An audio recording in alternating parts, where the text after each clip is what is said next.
گاهی سخن اندیشه که لسانی لطف و احسان بوی مادر میکنه که لسانی لطف و احسان بوی مادر میکنه پاسی عرفی ملتی ما قرض فرزندی ما باست رسم و آیینی نیاگان بوی مادر میکنه رسم و آیینی نیاگان بوی مادر میکنه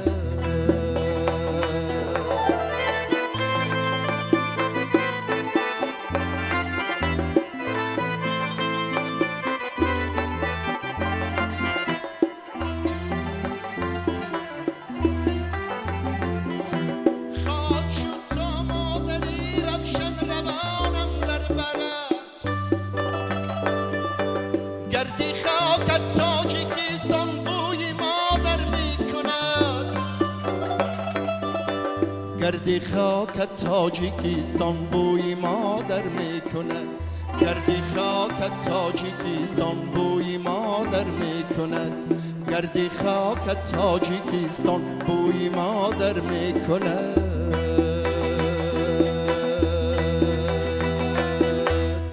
درود عرض میکنیم به دوستان عزیز به آنهایی که لحظه برنامه فضا را تماشا دارند.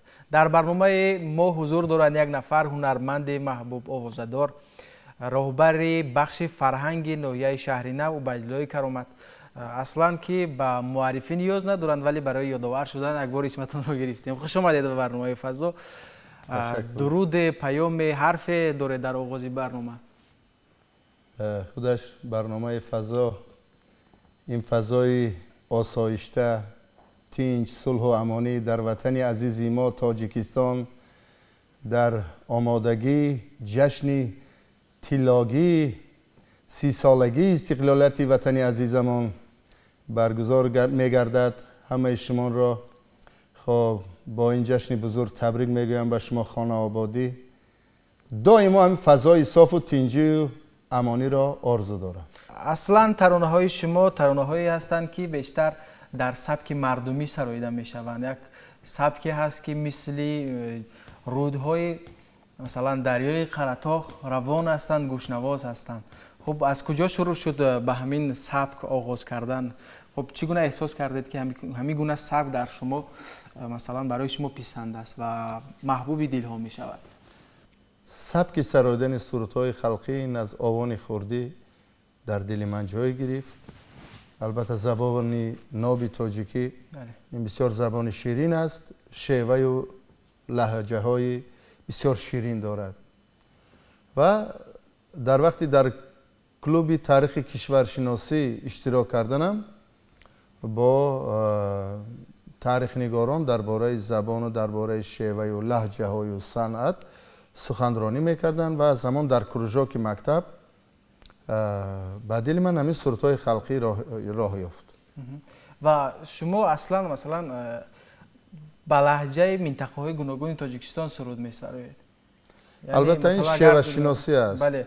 شما با علم شیوه شناسی تحصیل کرده در این سمت؟ من کتاب ها مطالعه ساخته چگونه است؟ این البته این در اتنوگرافیای ملی تاجیک است. خب لهجه ها، شیوه ها، لندای ها، خب سخن های بسیار بزرگ هستند در لندای ها که آنجا اجرا می شود و در هر مناطق این یک چی میگن شیوه هست که هر گونه صدا با خاص خود. من مثال بعضی شیوه هست که یک صداناک میپرتاین، بعضی شیوه های هست که کلمه ها زم میکنن، این جنده اون جنده گفته، یا کرساس آمساس یا اوجدای، یا که چطوری کدی طریق کدی صداناک میپرتاین. همین به شیوه شناسی داخل است. البته این تاریخش را عالمان البته نوشتند و در انستیتوت زبان و ادبیات به نام استاد رودکی من در آنجا بسیار اثرهای عالمان را مطالعه کردم و از همین سبب با تمام فولکلوری مناطق تاجیکستان و تاجیک زبانان روبرو گشتم. و واقعا مثلا یک نفری که مثلا در یک منطقه دیگر زندگی میکند، مثلا لهجه‌اش دیگر است، گفتارش دیگر است، ولی چگونه میسر میگردد که با لهجه یک منطقه دیگر بسراید و آن رو مثلا پیخست نبری که همون مثلا سراینده از همون منطقه نیست؟ برای این چی میگن همین زبان نابی تاجیکی این زبان ادبی است. بله. خب لهجه و شیوه در فارسی زبانان جهان در گوشه دنیا هست. بله همه میلت. و من وقتی که در موضوع مردم شناسی شغل می‌ورزیدم عنوانجو بودم، خب با تمام دولت‌هایی که تاجیک نشین بودند سفر کردم و از آنجا شیوه و لهجه های و همش را خب نوشته گرفتم در ثبت آواز. خب همه این یک به خود خاص دارد، لیکن زبان شیرینی فارسی یک شیره به خود خاص دارد و تمام هنرمندان فارسی زبان بله. که می سرایند، من استاد شجریان، بله. استاد زلان، استاد ساربان، استاد ظفر نازیموف، استاد جورابک مرادوف، استاد بای محمد نیازوف، اکا شریف جورایف، خب عبدالله نظریف، حسین نصرالدینوف، همین شیوه هاشون خواه از ایران است، خواه افغانستان است، خواه از تاجیکستان است، خواه تاجیکی پاکستان است، فرق ندارد. همین زبان نابی فارسی که هست بسیار شیرین میبوید و همه فهمو کسبی که هست. بله شیرین شیرین و است. واقعا تشکر زیاد. همه گوش میکنن. بله. همه گوش میکنن. همین گونه ترانه هایتون در اول خیلی زیاد بود، مثلا ترانه دخترک غرمی. بله بله بود. یک آهنگ ها نیز آهنگ های خلقی هستند، هرچند مثلا شعرهای شاعران محبوب رو سراید، اما در آنها روحیه خلقی، همون شیوه خلقی بسیار دیده می شود. مثلا ترانه‌ای که بچگی هم به کس تنها گذاشت. خب سرودی بچگی خودش یک سرودی بسیار شعر فلسفیش بلند است. بله. بسیار گفته بودم که هنرمندان سراییدن و بازم گفتنی هستم که کسی که همون شعر رو میخواند اگر هنرمند باشد در دلش یک جوش میبیاد که یک آهنگ سازد. وقتی که اگر خواننده باشد وقتی که همون میخواند حتما به دریای خیال غوطه میزند، از دوره کودکش تا زندگی حاضرش همچون فیلم از پیش نظر میگذارد. و واقعا هم هر یک هنرمند رو یک ترانه هست که به مردم آشنا میکند و من فکر میکنم که اکثر مردم تاجیک، اکثر شنونده های شما، مخلصان شما با همین ترانه بیشتر شما را شناختن، همین ترانه بیشتر شما را معروف کرد. میتونید از تاریخ پیدایش این ترانه چیزی بگید؟ راستیگه ترانه های اولی که من میسراییدم بسیار ترانه های خلقی بودند. من عروس از ایثار شادمان، از قرطاق آمدیم، خب قصه ها میسراییدم. بدتر همون وقت هم مشهور بود سرودها. بدتر در سالهای آخر عصر 20 و اول عصر 21 همین سرودی دختر غرمی پیدا شد بله باز خیلی یعنی که چی میگن همون سرود گل کرد. بله سرود گل با کرد. قول امروزه خیت شد.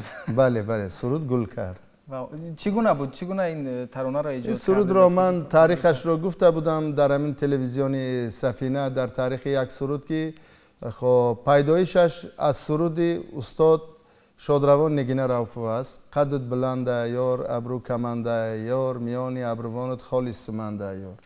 همین ما گرفته قدکی بلند صدقه ابروی کمن صدقه و ضربش هم دیگر کردیم، افر کردیم، از ضرب به افر گذاشتیم و همین سرود پیدا شد.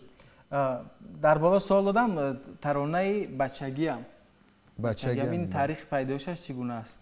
یکی از ترانه های تاریخ خیلی معروف پیدایش این سرود وقتی که این شعر رو من مطالعه کردم، من اول این سرود رو از کسی گوش نکردم، تنها من سرود رو شعر رو خواندم و همین آهنگ به من پیدا شد. وقتی که من سرود رو سراییدم، پس از آن یک روز با استاد چیلخان خلوف واخوردم، استاد گفتن که در آنجا یک مصرعش را کم که من سخنش را خطا خوانده بودم، استاد گفتن که همین جاش خطا است. انا بعد فهمیدم که استاد خواندگی بودن، خودشون به من گفتن. بعد سرودشون رو گوش کردم. غیر از این نجم الدین قلندرف نیز آن را سراییده است و ناباور چرنا رو فعلا سرایید و از ما پیش هم در اولهای چی میگن سالهای 70 عصر 20 هم این سرود را سراییده بودند. تشکر زیاد. و حالا باز چه ارمغانی دارید برای بیننده تلویزیون سفینه؟ زکات حسن ولی یک سرود است. آهنگش کی است؟ این آهنگ از یکی از شاگردان خودمون از حسین اسکندری است. خب در همون شعبه فرهنگ فعالیت میکند. شعر از رضایی، احمدی رضایی است. خب مرحمت گوش و هوش میشویم، پیشنهاد کنید.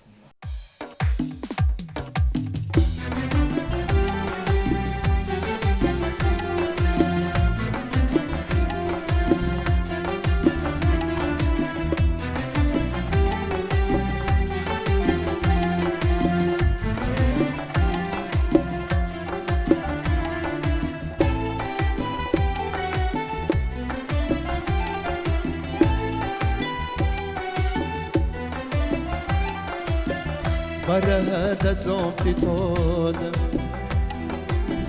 که ز قصر گر برای با زکاتی حسنگاهی روخی خود به من نمایی. برد از آن فتادم که ز قصر گر برای با زکاتی حسن و گاهی روخی خود به من نمایی، روخی خود به من نمایی.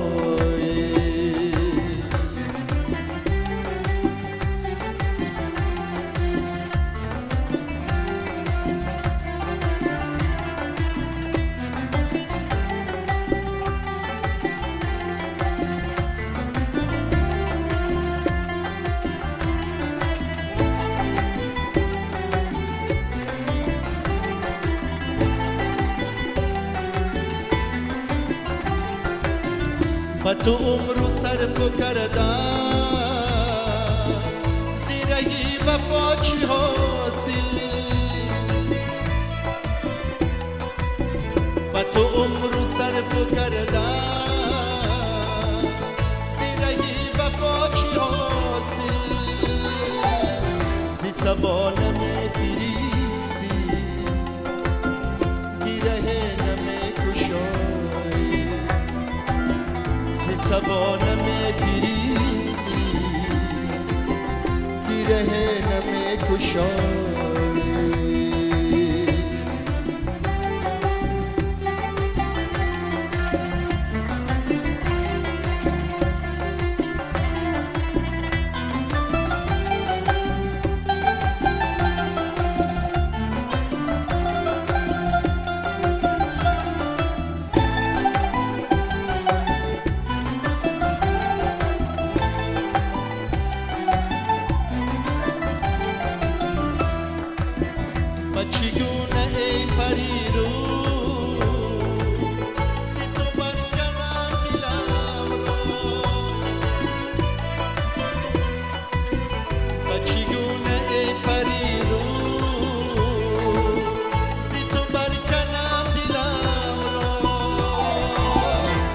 تو مشکل است آخی بریزای خود شدایی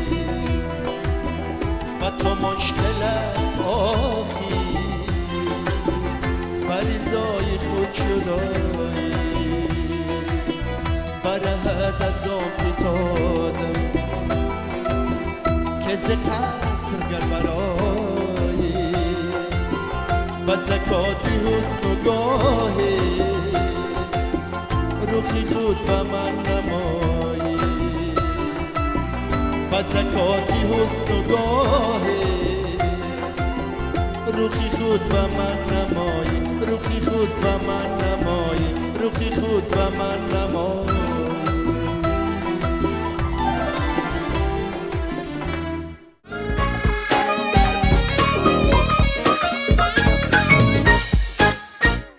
باری دیگر درود میگویم دوستان عزیز. برنامه فضا است و ما باز هم مهمان داریم نظامیدین دولتزاده، عضو اتفاق نویسندگان تاجیکستان، یک نفر ادیب فرهنگشناس، نفری که در ساحه فرهنگ فعالیت میکند. در ساحه ادبیات عموما کارش فقط ایجاد است و در ساحه ایجاد. خوش آمدید به برنامه فضا. حضورتان گرم. تا جایی که میدونم هم نثر می نویسید، هم نظم می نویسید و هم شعرهای بچگانه می نویسید. خب بیایید از آن شروع میکنیم که از کی به نوشتن شروع کردید و از کجا حس کردید که همین جوهر در وجود شما هست؟ تشکر. عموما کار ایجاد و قلم گرفتن من گمان میکنم که یگان وظیفه‌ای که خود را مجبور کردم یا که یگان شیشته و امید اون که من چیزی نویسم نیست. این از خیلی سالهای پیش، از سالهای مکتبخانه خیلی با یک ذوق و یک شوق و یک دوستداری و همه یکجا شده در وقتی که من در مکتب میانه میخوندم و با مسئولیت استادان، با دستگیری استادان، دوستان، همصنفان شعرها رو نوشته گرد آورده خود به خود میخوندیم در مکتب و خیلی هم ذوق میبردیم. بعد آهسته آهسته با استادان نشان دادیم، جرأت کردیم، استادان دستگیری کردن با دل گرم. هر یک کار وقتی که آدم رو با دل گرم، با روی گرم پیشواز میگیرن، دل انسان گرم می شود. بله. و دل کشاده می شود. و این بود که من آهسته شعرنویسی بعدتر با رفیقان صحنه‌چه های مایده نوشته خود اجرا میکردیم در مکتب. بعد در وقتی دانشجویی نیز کجا تحصیل کردید؟ اینستیتوت صنعت، دانشکده فرهنگ و صنعت. آذیر دانشکده فرهنگ و صنعت به نام استاد میرزا ترسونزاده. در کدام بخش؟ بخشی اکتیور دراما و کینو خوندیم و در وقتی دانشجویی نیز صحنه‌چه ها و شعرهای هجوی و همین خیلی نوشته با خود اجرا میکردیم، خود میخوندیم با رفیقان خود اجرا میکردیم. بعد آهسته قدم موندیم به نزد استادانی که آنها به واسطه به شعر کار داشتند. استاد محرم فایزов دستگیری من بودند. بعد استاد گلنظر کتاب اولینم را دیدم مصلحت دادن و استاد سلیم خطلانی، استادان دستگیری کردن و بعد وقتی که دانشجو را ختم کردیم اولین کتاب را چاپ کردم. بعد آهسته شعر نوشتیم. کدام راه بیشتر برای شما راحت‌تر بود؟ کدام راه بیشتر شما را به خود جلب کرد؟ راه صنعت یا که ادبیات؟ گمان میکنم که صنعت، فرهنگ، ادبیات، شعر، سرود همه این یک چیز است. برای که همه همین ایجاد است، تکاپو است، زیبایی است و بزرگ است. اما در کدام راه بیشتر شما موندید؟ من بازی در ساحه فرهنگ فعالیت دارم. در صحنه راستی گپ بسیارتر دراما ها نوشته پیشنهاد میکنم، به صحنه گذاشتم و 2 درام من در آزمون های جمهوریوی جای اول را گرفتند و شعرها نیز خیلی زیادند که از صحنه صنعتکاران اجرا میکنند و با صنعتکاران همکاری یک رابطه قوی دارم. خب می توانید یک نمونه اشعار خود را به هر بیننده ما پیشنهاد کنید؟ اخترستان است گردونی وطن، جوش دارد در بدن خونی وطن، خون شریان وطن ما و تویم، اختران شعله‌زن ما و تویم. انجمن داریم تا بر دور خویش، پیش می تازیم از ایام پیش. پیش بودن پیشه عاقل بود، پیش رفتی خلق صاحب دل بود. شمع عقل ماست تا پرتو فکن، شمع عقل ماست تا پرتو فکن، نور بارد از سراپای وطن. نور استقلال با وحدت شعار، روشنی بخشید بر چشمان چار. پیر و برنا در میان کارزار، دست هم بگرفته با ناموس و عار. نور باران شد سرای زندگی، تازه می آید صدای زندگی. خلق من از نور استقلال خود، فخر دارد چون عقاب از بال خود.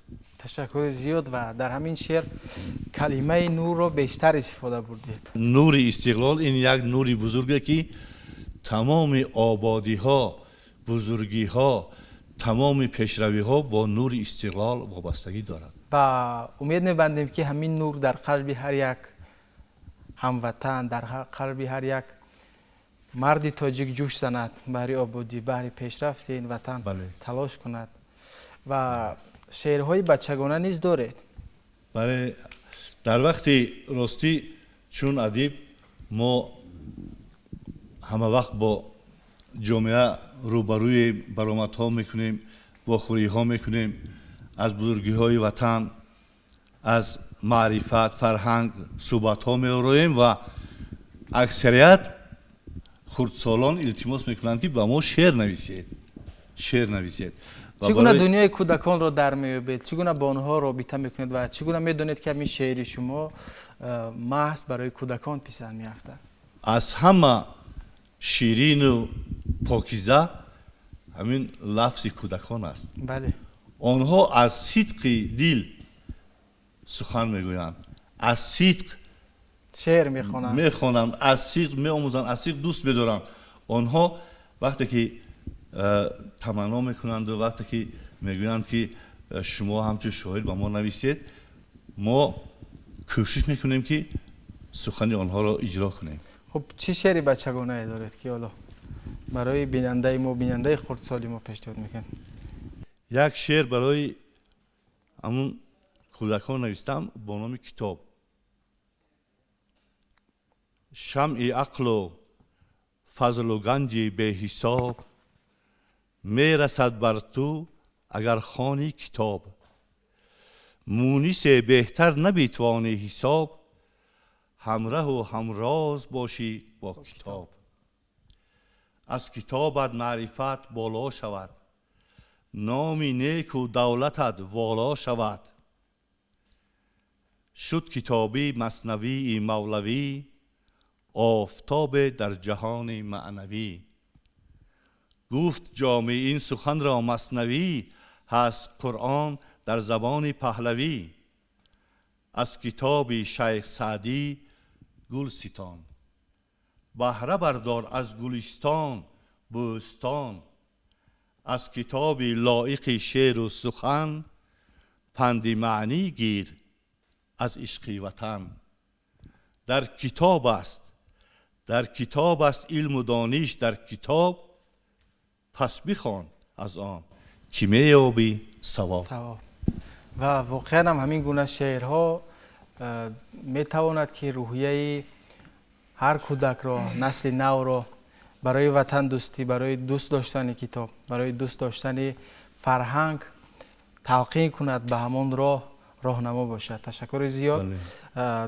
گفتید که 2 درامای شما در جمهوری جای اول رو گرفت و به صحنه گذاشتن همین نمایش رو. به صحنه گذاشتند و این دراما یکیش دومی مرگ بود که بسیار داغی روز است. چگونه است قصه آن؟ قصه آن همین خیلی است که یک جوانی بسیار پاکیزه، جوانی خوب میخواهد که مادری بیمارش را طبابت کند، میخواهد که یگان کار بیاورد که پول بیاورد و رفته مادرش را طبابت کند. در دستی همین خیلی سیاهکارا میزند که با وعده دروغ که پول می‌آوریم به تو گفته او را به همین دام گرفتار میکنند و در نتیجه این جوان در دام میافتد و روزگاری خود را سیاه میکند و در آخر ما نشان دادیم که همین دام بسیار خطرناک است. باید جوانان، عموما باید انسان به این گونه راه نرود، در این دام نافتد و این دام بسیار خطرناک است که زندگی حیات جوانان را مخصوصا میسوزد. تشکر زیاد. خیلی ممنون از صحبت جالبتان، از آن که شعرهای جالب خواندید برای ما، از آن که از پاویست‌هایتان، از دراماهایتان پیشنهادی ما کردید و میتوانید باز یک شعر دیگر برای بیننده ما خوانید.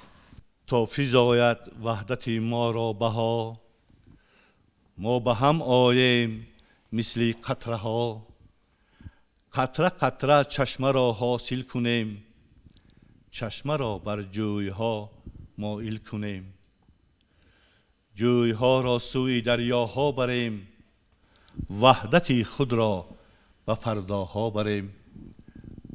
و امروز ما در چیزی که گفتیم با نورهای سعادت آفری استقلالیت باید هر روز وحدت خود را پایدار نماییم، استقلال خود را پایدار نماییم و حفظ استقلال فقط با راه وحدت و یکدیگر فهمی و سازندگی و آبادی است و ما آن وقت استقلال خود را به فرداها میبریم، استقلال ما پایدار می شود و با آبادکاری و وحدت دائما ما وطن خود را که آباد کردیم یک جایه در راه آبادی باشیم، استقلالیت ما پایدار میماند. تشکر زیاد. و شما با عبیدالله کرامت در یک دانشگاه تحصیل کردید. دوستانی خیلی پیشینه هستیم و از دوره‌های جوانی، از دوره‌های دانشجویی ما دوستیم و ناگفته نماند که من بسیار شیوه عبیدالله جان را، سرودهای او را در خانه او میداند، در خانه گوش میکنم و بسیار دوست میدارم. تشکر زیاد. و باور داریم که عبیدالله کرامت نیز از شعرهای شما میسرایند، یکی را آهنگ میبندند. باشه. تشکر زیاد. بیایید درباره فعالیت بخش فرهنگی ناحیه شهری نو حرف میزنیم. تا جایی که میدونیم در اونجا گروه های فولکلوری هستند و بیشتر به همین سمت روانه شده است. خب من یک نه چندان مدت طولانی است که به تازگی راهبر تعیین شدم و از دوره پیش نیز من بخش فرهنگی ناحیه شهری نو را میدانستم، با آنها همکاری میکردم و در بخش فرهنگی ناحیه گروهی فولکلوری نسیم قرطاق فعالیت دارد و گروهی خب نوازندگانی با نام گروهی سبا فعالیت دارد. غیر از این تئاتر خلقی و کتابخانه ها. حاضر ما تصمیم گرفتیم که کمتر تغییرات ها دراریم و از بس که عصر 21 عصر تکنیک است، ما البته کتابخانه ها را یک تصمیم گرفتیم که ببخشی به طور الکترونی، یعنی که همون کتاب‌هایی که خیلی گفتم به نزدیکی ما کتاب‌های بچگانه رو تحلیل کرده برآمدیم و خواستیم همه آنها رو تنها در یک کامپیوتر، یعنی که در یک فلش جمع کرده و کدام خواننده طالب علمی که می‌بیاید در یک دیس ما 10 کتاب رو میتوانیم جا کرده به همون خواننده دهیم.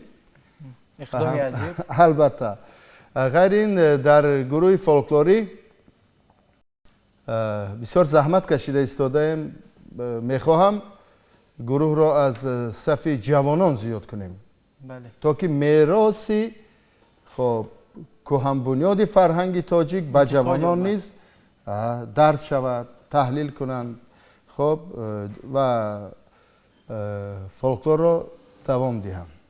همون انسامبل نسیم قراتاق در برنامه‌های قبلی فضا مهمان بودن، در اینجا ترانه‌هایشان رو پیشنهاد کردن و واقعا هم باید که هنر آنها، مهارت آنها انتقال یابد به نسل جوانتر، به آنهایی که به تازگی به همین سمت میروند و هستن نفرانی خواهشمند که جوانان هستند که میخوان بیاموزند از آنها. الان ما 3 نفر جوان دختران جوان را به کار جلب کردیم که 2 نفر آنها معلوماتی عالی دارند و 1 نفر تنها غایبانه می‌شود و تحصیل میکنند. به تازگی به کار جلب کرده شد. خب یعنی که در دلشون هست همون شراره خب ملیه که در صنعت خلقی است، در دل همونها علنگه میزند و البته آنها دوام دهنده کاری، یعنی کلان سالان هستند، وتران های انسامبل نسیم قراتاق می باشند. و واقعا فعالیت تئاتر خلقی چگونه است؟ چه نمایش‌ها فعالیت تئاتر خلقی خب حاضر آنها برای تجلیل جشن وطنی عزیزمان، تجلیل جشن 30 سالگی استقلال وطنی عزیزمان تیاری دیده ایستادند و هم تنتنه ایدانه خب در ورزشگاه ناحیه خب به نوشتنی، یعنی که به مجموع چی میگن به کار ایجادی شروع کردن. غیر از این باز به راهپیمایی یک نمایش دیگری هست که این هم به مناسبت خب از دستاوردهای استقلال ما درک میدهد. راهپیمایی خب آن را تیار کرده ایستاده ایم. خب تشکر زیاد و باور داریم که باز هم فعالیت بخش فرهنگ ناحیه شهر نو بیشتر می شود و باز هم ما شما را و برنامه فضا دعوت میکنیم، هنرمندان شما را اینجا دعوت میکنیم و صحبت های خاصه می‌آوریم، ترانه‌هایشان را پیشنهادی بیننده تلویزیونی سفینه میکنند. تشکر. نظام الدین دولتزاده، شما که عضو اتفاق نویسندگان تاجیکستان هستید، همچنین عضو اتفاق ژورنالیستان تاجیکستان و علاقه دراماهای شما در تئاترها به نمایش گذاشته شده است و شما نیز در بخش فرهنگی شهر وحدت فعالیت میکنید، با فرهنگ سر و کار دارید. خب بیاید درباره مثلا بخش فرهنگ کمی معلومات بدید. امروزها ما چخیلی که در بالا گفتیم تمام ساحه ها یک دستاویز ارزنده خود را، یک مهنت خود را به جشن این بزرگی ما، جشن استقلالیت دولتی آمادگی میبینند و پیشکش میکنند و اهل فرهنگ شهر وحدت نیز امروزها در برابر پیشوازگیری جشن برنامه رنگینی هوسکاران یعنی تئاتر خلقی را آماده می نمایند و در این برنامه شعر و سرود و صحنه ها و یک برنامه تئاتری کنانیده شده کلان آمادگی دیده ایستادند و در روزهای جشن به جمعیت نشان میدهند و جامعه و در عین زمان باز یک فستیوال آزمون جمهوریوی اندلیب در بین تمام شهر و ناحیه ها رفته ایستاده است. این برنامه را نیز تیار میکنند و جشن اندلیب نیز با آن جالب است، با آن دیدنی باب است و بسیار یک این جشن هم به اهل هم فرهنگ و اهل دیار بسیار لازم است با چگونگی خود، یعنی که با از بین هوسکاران سیماهای نو، چهره‌های نو بر روی صحنه می‌براید.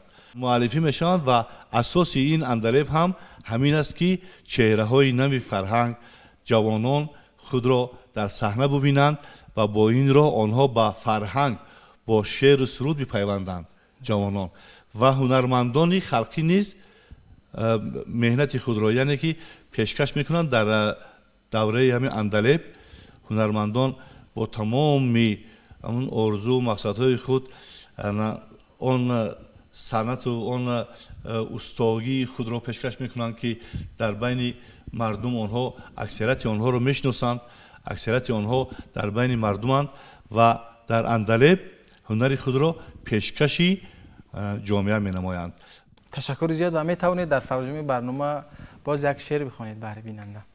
دلم خواهد که بر کوهی بلند نشینم در هوای تاجیکستان، ببینم در زمینش نور پاشد منور آفتاب روزگاران، ز فرق کوهسارانش ببینم کناری دشت ها و لاله‌زارش، به گوش آید نوای مرغکانش چو پیکی رازداری روزگارش، ببینم شامگاه و اخترانش به برجی آسمانش نیمه ماه، گذر سازم به سوی کهکشانش که گرد آرزو دارم از این راه، فدا گفتم فدایت می کنم جان که مهرت برتر از پهنای کیهان، مرا آغاز و انجام است خاکش صفا بخش و روانم تاجیکستان. تشکر زیاد، زنده باشید برای سخنهای نیک، برای شعر زیبا. و دوستان عزیز همینجا در رسیدیم به فرجام برنامه امروزه فضا. به شما روزگاری خوش، پر از محبت و عشق را تمنا داریم و در فرجام برنامه باز هم یک ترانه دلنشین پیشنهاد شما می شود.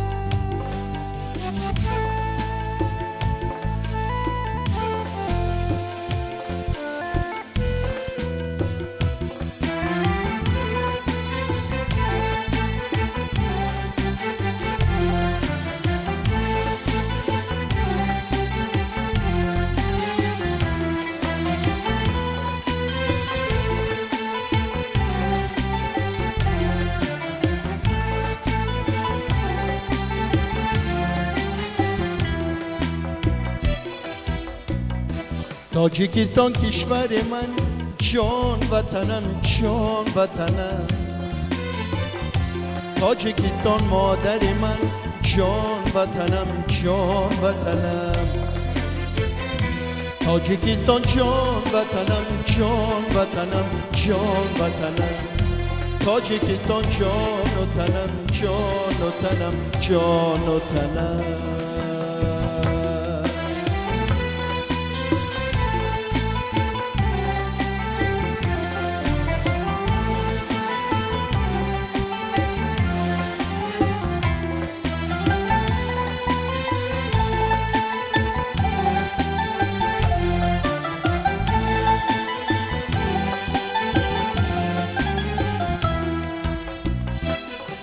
سارش لب به لب از کانی طلای است و زر، ساختمانهایش پر از موجی سرودی کاره، دشت و صحرایش مکانی پختکاری پرهنر، میوه های باغهایش شیرین است شهد و شکر. تاجیکستان کشور من، جان وطنم جان وطنم، تاجیکستان مادر من، جان وطنم جان وطنم. تاجیکستان جان وطنم جان وطنم جان وطنم. تاجیکستان جان و تنم جان و تنم جان و تنم.